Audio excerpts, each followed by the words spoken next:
Good morning! Okay, sorry I missed yesterday. Had to work. When you have to work on a Saturday, it kind of throws your morning off. But today's Sunday, and I did self-correct, because I'm working today too, but I made damn sure to make time to make this video, because I love you guys! And today, we're doing lesson 13. Which ironically I last read on Sunday, August 4th. So from that long ago Sunday to this Sunday, here we go. A meaningless world engenders fear. A meaningless world engenders fear. Let's do that again because it's going to be needed for this one. A meaningless world engenders fear. A meaningless world engenders fear. Let's find out why. Ooh, I silenced it before it was over. I'm sorry, Singing Bowl. Today's idea is really another form of the preceding one. From 2 days ago, you might recall that the preceding one was, I am upset because I see a meaningless world. Well, a meaningless world engenders fear. Today's idea is really another form of the preceding one, except that it is more specific as to the emotion aroused. Actually, a meaningless world is impossible. Nothing without meaning exists. So chill out about that idea. However, it does not follow that you will not think you perceive something that has no meaning. On the contrary, you will be particularly likely to think you do perceive it. Raise your hand if you've been there. What's up? Recognition of meaningless arouses intense anxiety in all the separated ones. Hi, kitty. Right there. You're behaving today. I love it. You're so cute. Focus, Jeanette. However, it does not follow that you will not think you perceive something that has no meaning. On the contrary, you will be particularly likely to think you do perceive it. Recognition of meaningless arouses intense anxiety in all the separated ones. It represents a situation in which God, capital G, and the ego challenge each other as to whose meaning is to be written in the empty space that meaninglessness provides. The ego rushes in frantically to establish its own ideas there. Fearful that the void may otherwise be used to demonstrate its own impotence and unreality. And on this alone, it is correct. It is essential, therefore, that you learn to recognize the meaningless and accept it without fear.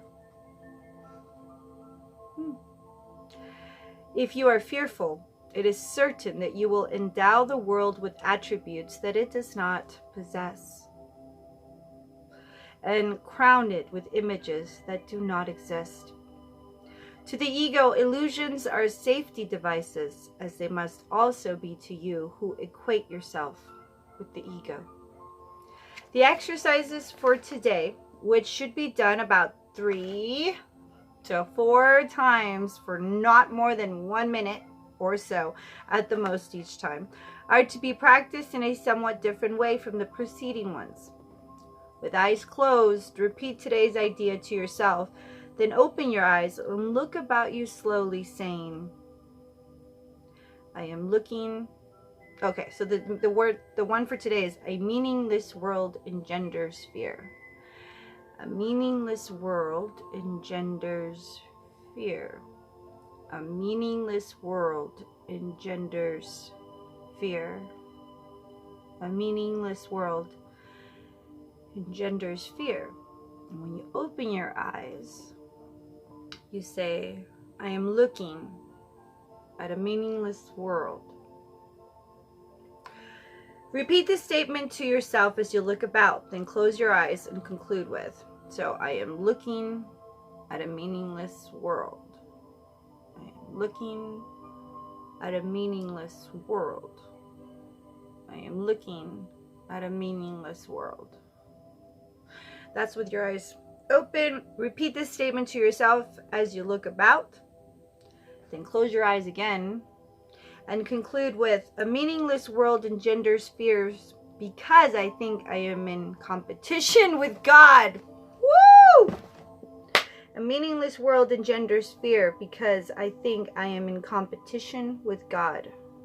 Wow. A meaningless world engenders fear because I think I am in competition with God. Wow.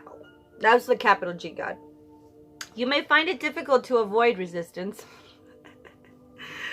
in one form or another to this concluding statement. Whatever form such resistance may take, remind yourself that you are really afraid of such a thought because of the vengeance of the enemy. Because of the vengeance of the enemy. You're not expected to believe the statement at this point, and will probably dismiss it as preposterous. Note carefully, however, any sign of overt or covert fear which it may arouse. Overt, for those that don't know, it's just like you're like, oh my God, no, oh, you're just like repugnant, like it's just the fear is so gripping that you can't even handle it. Or covert, it's that slow slithering feeling in your gut that you're like, that makes me uncomfortable. So that's the difference. Fear which it may arouse. Note carefully, however, any sign of overt or covert fear which may arouse. This is our first attempt at stating an explicit cause and effect relationship of a kind which you are very inexperienced in recognizing. Do not dwell on the concluding statement and try not even to think of it except during the practice periods. That will suffice at present. So start with a meaningless world engenders fear. A meaningless world engenders fear. A meaningless world engenders fear. A meaningless world engenders fear. And open your eyes, look about, and say, I am looking at a meaningless world for about 30 seconds. And then close your eyes again and conclude with, a meaningless world engenders fear because I think I am in competition with capital G God. There you go, guys. Now, moving on to the Hope Book. Day 12. Gratitude is the word of the day. Hi, kitty. Are you grateful that you're not outside in the cold? I am. Gratitude is not only the greatest of virtues, but the parent of all the others. Cicero said that. Gratitude is not only the greatest of virtues, but the parent of all others. Gratitude. And I got 14 minutes before I have to be ready to go to work. Gratitude. Discipline. Yay. Gratitude is the foundation of a content and successful life. Excuse me, content is not the word. Content is the word. Gratitude is the foundation of a content and successful life. I testify to that. People who live from a place of gratitude are typically happier. Gratitude comes in several forms. Gratitude for the desirable things and events is the gratitude that is typically referenced. Many people struggle with this type of gratitude, and this is called entitlement or simply being ungrateful. Gratitude in the face of undesirable circumstances is a way of gratitude that can elude you. I'm going to say that again. Gratitude in the face of undesirable circumstances is a way of gratitude that can elude you. This does not mean to be grateful for the undesirable situations. Rather, it means to have a grateful heart amid the struggle. It is your grateful heart that will be the key to your transcendence through the difficulty. The third gratitude demonstration is being grateful just for gratitude's sake. Simply holding an open heart and mind in gratitude. Not being grateful for anything, yet being grateful from the inside out. I invite you to honor your ability to hold gratitude in your heart. Daily application today. Be still and look within your heart and notice all that you are grateful for in your life. Start with your breath. Go to the basics of shelter, food, water, heat. Start with the people and relationships you have, whether it be work or at home or in the past. But I think it really is enough if you just look at what you got now. So never mind the past. Just stick with what is here now. And then look for the gratitude in your own head. I mean, what positive thoughts do you got going on? What beautiful things do you hold in your heart? What desires do you have? Do you know that you should be grateful for having desires? I had a medicine once given to me. It was like a birth control medicine. This was a decade ago. More than a decade, like 2 decades ago. Holy shit, I'm getting old. Anyway, no, older, wiser. But no, it's like 20 years ago I got given this medicine in my arm. It was like some birth control medicine. And for those 3 months that medicine sustained in my system, I felt like a robot. It was one of the most excuse my language, fucking 3 months of my life. It was just like I sat there and I looked around, hanging out with a bunch of musicians at the time, and they were just so full of life, and I was just sitting there staring at them like blank. And it was just like I'd have these conversations like, I feel nothing. All of this is like watching a show that I'm not interested in. It was very creepy. It was very discombobulating, and I couldn't. It took me years to shake that off, that experience, but it made me so grateful for feeling. So in retrospect, I'm grateful for that experience because it's like impossible for me to not be grateful for feeling, even if it's, in the last few years it taught me, even if it's grieving, these are important things to feel, and some people can't. So be grateful even for what you're feeling.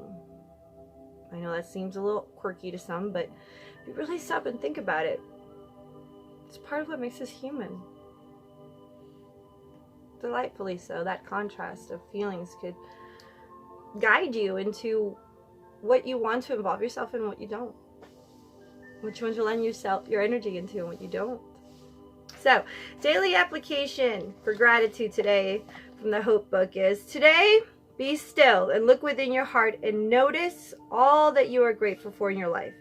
Notice the things you most take for granted, like being able to read this book. What's up? Or hear this book, I guess. Having eyes to see and a sound mind. I know a certain lady named Mama Bros that absolutely adores writing and reading, but writing specifically. And at this time, she can't. And even in the midst of that, she's so grateful for the other things that the stroke that she had have opened up in her soul. I've heard her say it over and over again, like, yeah, she's totally bummed out about not being able to write yet, because she will. Father wills it, yes, she will. But she's so grateful for everything else that opened up. She says that it's like she feels as though Father had her have the stroke so that she could get rid of all this stuff that was unnecessary. There's a Dexter at the door, is why the camera's shaking. And why she can now have these incredible meditations in the middle of the nights. Oh my gosh, hold on. Dexter, you're ruining it. Come on. Oh, that's Lucy. Never mind. No, Lucy. Lucy is a healer. A beautiful, very, very fast healer who would snatch this cat in 2.5 seconds and be dead. There. She's a great hunter. And so, yeah, that was Lucy. That was not Dexter. Focus. Today. So, let's finish this off. Thank you for your patience. Start writing a list and continue the list until you have 100 entries without repeats. 100 entries without repeats. I bet I could do 30 just on this cat. Easy, without trying. So share your gratitude and it will multiply. I love you guys. I am now 10 minutes early for work. I'll talk to you later. Bye.